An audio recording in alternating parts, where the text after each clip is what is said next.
Hi guys, welcome back. We're so excited that you're here. Today we are in St. Louis and we're so excited to come to you and talk all about really how psychic mediums can embrace their feelings while being powerful too.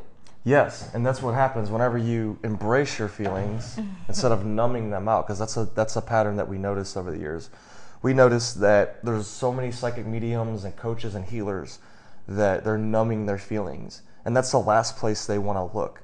Yeah. You slow down, you give them space to feel their own energy, to feel their own emotions.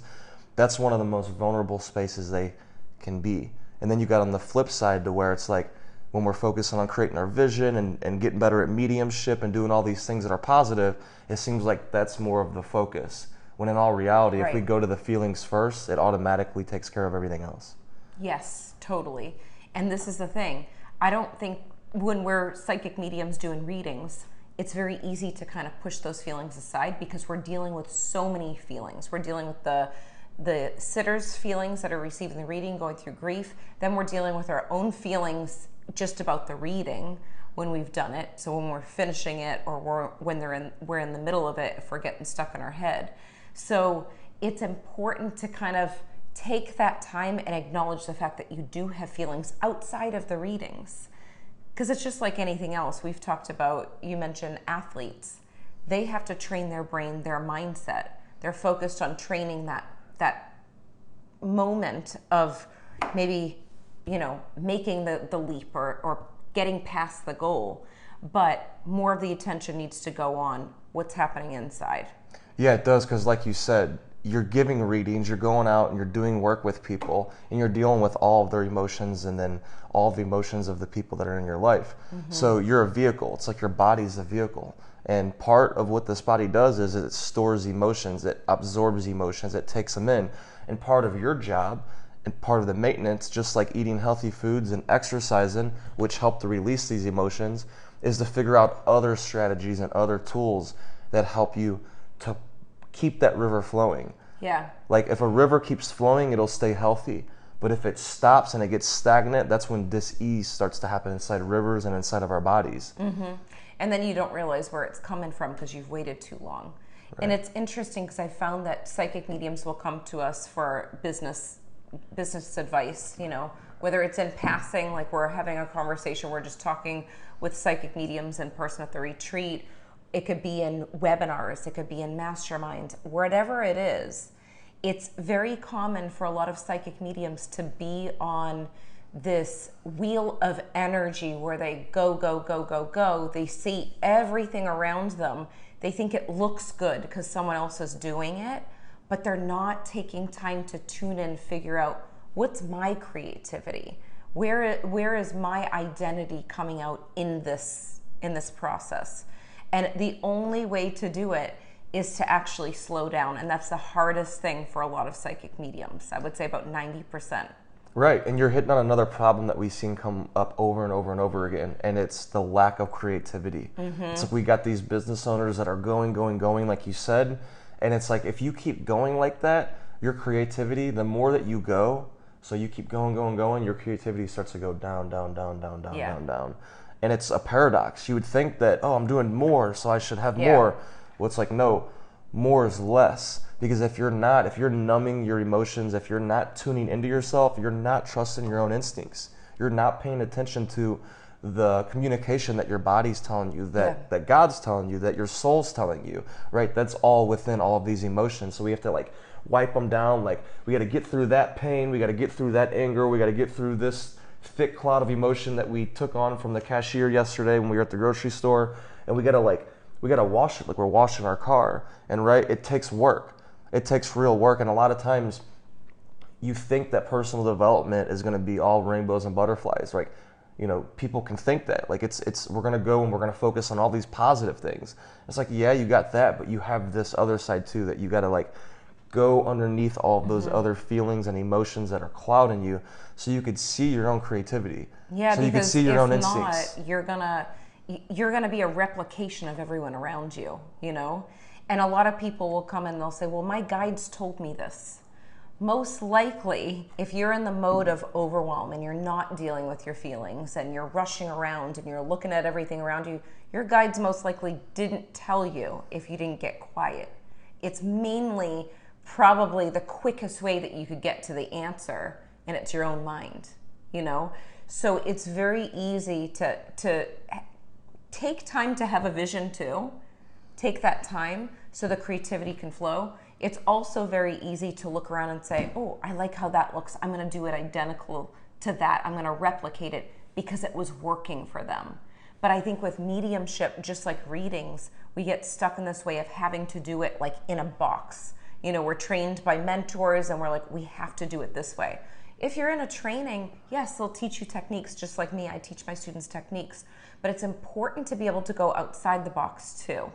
And I think that's the missing piece with a lot of this, is people are just replicating what they're seeing around them, but they're not tuning into their own feelings at the same time. Exactly. Because at the end of the day, they have this end goal, right? We all have this end goal. We want a powerful business. We want a powerful life. And we want to live that way. So then we think that we have to do all of these millions of steps over and over and over again to get there. And we also think that if we slow down a little bit, or if we go and take a vacation, or if we go and take a little day trip, or if we go and just do nothing for a day, we think that we're getting behind. Behind what? Like, I hear that a lot of times. Like, who are you getting behind? Who are you racing? Yeah. Like, where's this race at? And that's the problem. Like, you're not racing anybody else. Yeah. Like, you have to be able to tune into yourself, and you have to be able to know, like, what is my rhythm? You have to ask yourself that question. What's my rhythm throughout the year, throughout the months, throughout the weeks? Because you're a psychic medium, you're a healer, you're a business owner. So it's not the same as being a 9-to-5 worker. Like, throughout the whole year, you'll have your little breaks as a 9-to-5 worker. It's scheduled in. Well, no, you have to schedule this for yourself like throughout your the job. year. Like you it's have to your figure job. this out. Like, it's your job, and you got to figure out. And if this is your first year or second year or third year doing this, you might not still have figured this out. This takes several years to figure it out because you have to experiment. Because, like Lindsay was saying, we can't tell you what works for us and you expect it the exact same way to work for you. It doesn't work that way. You could take pieces from each person, and then you got to figure out the perfect combination for you. That takes time. And it's one of those things where it does take time, but then it also takes reflection. Like, if you do change it, test it out. Give it some time to actually work or not work, and then go back and tweak it. And don't feel like, well, I already changed this, so I can't change it again. Because I think that's important. But then also the other point to that is don't change it too quick before you let it work. Because sometimes fear can come up if you do change something. And you think, well, I'll try it out. And then it's like a week. And you're like, no, it's not working. And then you change it again. Right, and you won't know, right? Yeah. And I noticed too, here's another thing I noticed, how it's easy to get caught up in just doing action step after action step. Because each piece of our businesses, they'll require different parts of our brain. Like, when we get locked into that certain part of our brain, like, for example, when I was doing stuff around this house yesterday, like, I'm using a certain part of my brain. Like, I'm nailing, I'm thinking, and I want to get everything done that has to do with that piece of brain. Because as I'm locked into that piece, it's like, oh, it took me a while to get locked into this. I want to get this done. So I find myself even in my business, and I see that habits from other clients too, that they get caught up in these habits of like either doing, you know, fixing their website or doing these other pieces. And they get caught up where they think they want to keep working to get it done, because, you know, they have to activate that brain and then deactivate it, go activate another part of their brain to do their services. And it goes to the point that you have to reach out for help too at some point. Oh, yeah. And you have to figure out, like, when is enough for you? Like, when's enough? Like, Because yeah, we're not telling you not to act, but what's enough action for you with what you're doing? Exactly, and your power is going to be leaking into different places that it doesn't need to be. You know, there's some, like my graphic designer, she's great at graphic designing. I'm not as good as she is. Like, once I have a plan from her, then I could possibly do a couple things. But if I'm making PDFs for my mediumship courses, I had her do everything. It would have taken me a long time, and she has the eye for it. So when you're saying like turning off certain parts of the brain, it is like that, because I remember when I was giving phone readings and then I was going and doing in-person readings. I got on the phone, even though it sounds like it's the same thing, I would get on the phone, I'd hang up and have to drive focus on the road and drive to a person and then maybe come back and do another phone reading. It felt very off for me. I didn't know it until a couple years in. And then I'm like, why am I doing this to myself? I feel like I'm racing to the next place. So I started to put my in-person readings on one day, and that was the only thing that I was going to be doing.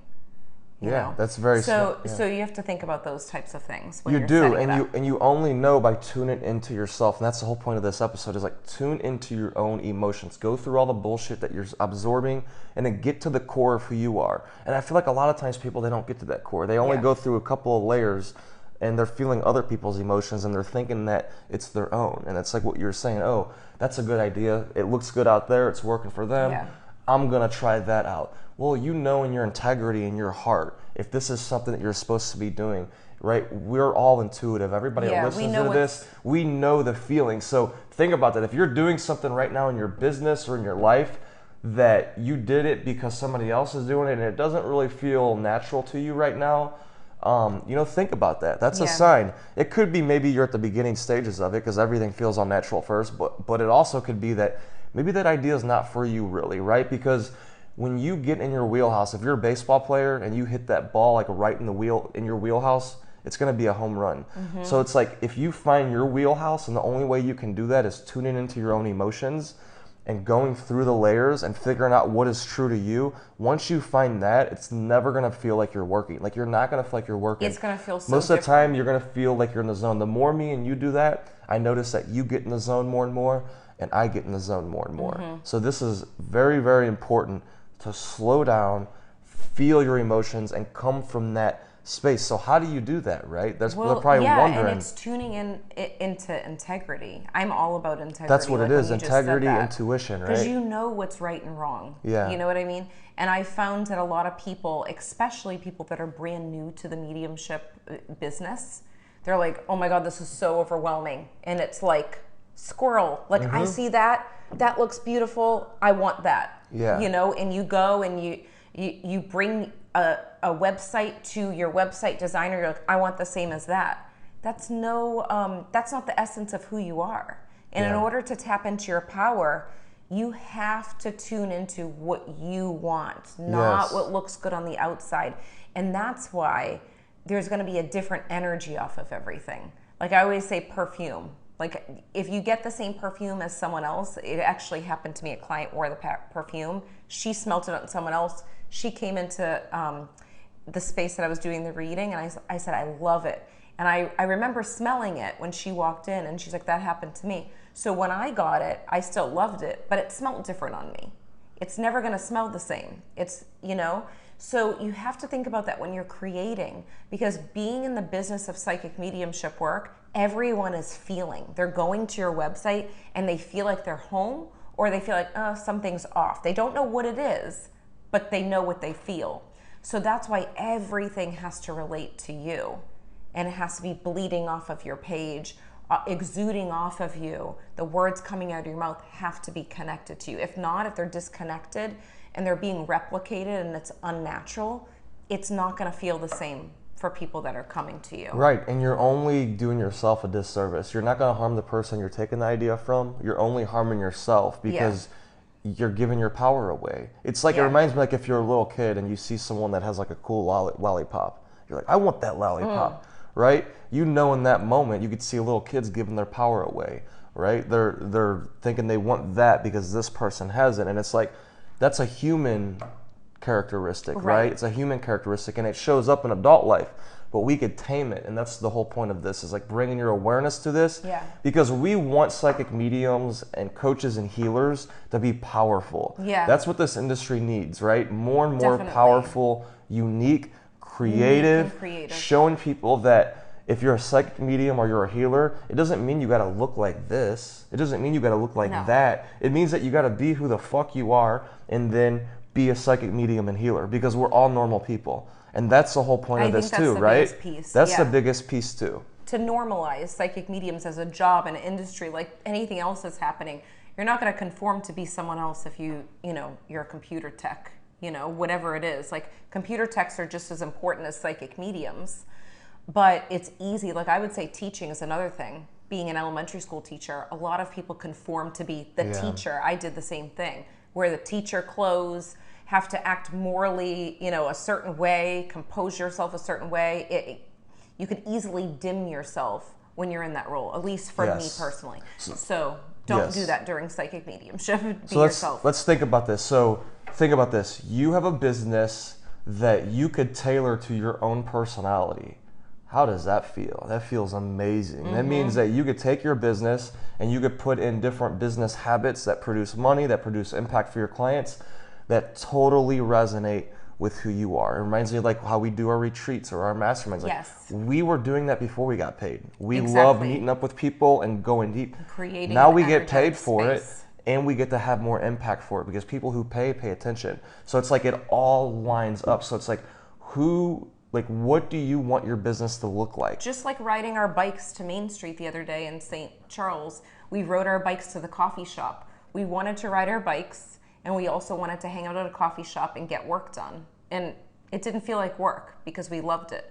So it's like implementing these little things into the business that resonate with you. Right, And you yeah. have to put it in the calendar. You have to say, I'm going to do this like it's my job, because it really is. You have to be in peak energy when you're doing these readings. You definitely do. Right. So think about that. How can you make your business more authentic to you? How can you make your marketing more authentic to you? How can you make everything that you do with your business more who you are? Well, one answer is tune into your own feelings, tune into your own intuition. So what do we do to slow down? Just to give them a couple tips, that's what we're doing right now. Reading books. Reading, it's traveling is what I meant, what we're doing right now. But reading books for sure is one of them. Traveling, getting out, seeing new locations. I was talking to a client yesterday and I was telling her how, like, when I go to a new city, I even watch different TV shows. Yeah. Because like the vibe's different and it brings something Yeah, we more listen out to of me. different music, We listen too. to different music. Like it brings something out of you. It taps into that creativity, to that source of who you are. So traveling's one way. Just going to a park. And just looking at a tree, like it could be very simple. It's so there's a even lot of waking different things up to slow earlier, down. which I've been finding since I've been here. That was like my goal, and just waking up and walking around that environment, and that will kind of help you tune into that creativity too. That's need that. a huge one, and that's like a meditation for me. And that meditation is another form, right? You could sit down and do some deep breathing. You could go for a walk. You could ride a bike. Anything, but as you're doing it, most importantly, whatever you're doing, it's bringing your awareness to your breathing and bringing your awareness to your feelings, right? It doesn't sound, cool to do that. It's not the cool thing, especially if you're a man. It's not cool. Let me just feel. Like if you talk about your feelings and the feelings, if you're a man, it's like, oh, you're too feely. No, that's your power. Like that's who you are at the core. You're like, we are energy. We are emotion. We are soul, right? We have aliveness to us. Like, don't be afraid to feel that. Especially if you're a man, don't be afraid of that. That's your power. Yeah. We hope you enjoyed this episode as much as we did. If you liked it, leave a 5-star review on iTunes, and remember, subscribe to our YouTube channel too. If you can think of anyone else that would love this episode, share it with them right now on social media or email. And remember, getting results is a process of learning, applying, and reflecting. Stay consistent and continue to grow every day.